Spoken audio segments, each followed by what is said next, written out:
Hello, friends. This is Dave Hurwitz, executive editor at ClassicsToday.com, and over here we have Finster. Let's see if we can do this. There we go. How are you? Yes, thank you for joining us. Why don't you just relax and don't jump all over my computer? That would really be good, because you always do that, and then I have to start over, and it's a problem. Yes, okay. Yeah, here we are with the second volume in Antonio Pappano's, oh, see, she loves Vaughan Williams cycle. And I have to say, they're getting niftier by the moment. I mean, the first one came in a regular plastic jewel box, but this is in a nice, serious paper sleeve. You like that? It's quality work, huh? Yeah, see? It really is. It's beautiful with that booklet and the CD nicely tucked into the flap here. I like this. It's durable. It doesn't fracture or crack. And the best thing about it is it's easy to get the CD out. You just, take your finger and do that. And it comes right out. Doesn't get scratched. Don't need to use my CD extraction device kit here. Can put that away. And so we're in really good shape. And the best thing of all, the performances are as good as the packaging. Now, the first volume of the series, Symphonies 4 and 6, was really very exciting. It was really well done. And this one is, if anything, even better.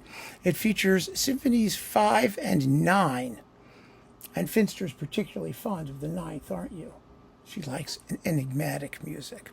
The problem with the Fifth Symphony, if it has a problem, I'm not sure it has one, but, the better performances anyway, it's so pretty. It's just so damn pretty that it can become dull by its own niceness. It really can. And there are ways the best performances avoid that little trap.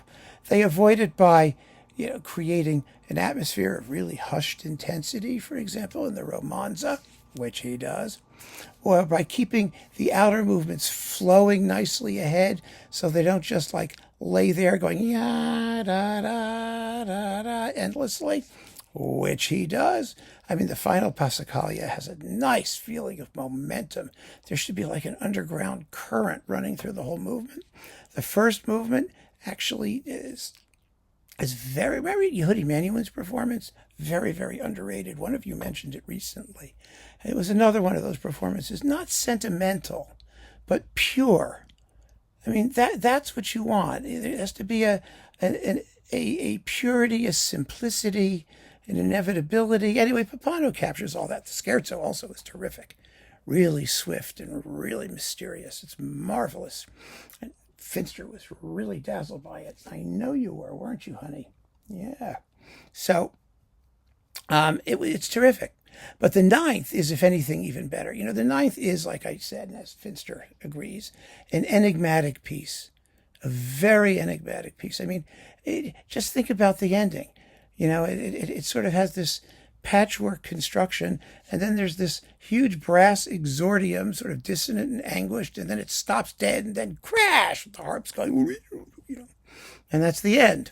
And saxophones and things. It's a very, very strange piece. And I think Pappano just nails it. He really does.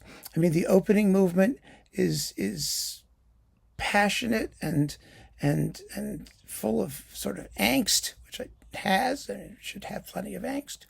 And the second movement has that sort of legendary quality with the he really nails the climax. It's big and it's bold, and he lets the orchestra play out. The scherzo has plenty of snappy, snarly, really nicely done, full of the brass, particularly muted trombones and the saxophones. They really tell in this performance. I think the somewhat dry acoustic of the Barbican actually helps. And the truth of the matter is, as far as sonics go, this is one of the better things I've heard coming from there. I mean, it really sounds good. You don't get the sense of some dry, awful-sounding hall that they're working in.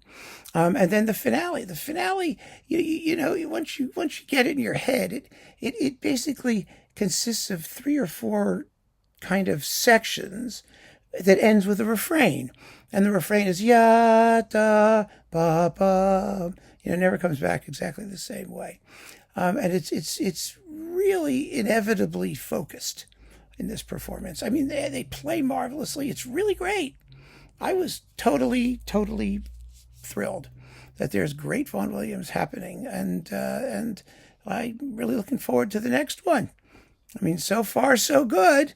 Let's just keep the ball rolling, and we will try to, sustain the level of achievement on Evidence here. But this is first rate by any standard. So, thank you for joining us, kiddo. Thank you for joining us, friends. Keep on listening. Give this a shot. I think you're really going to like it. And take care.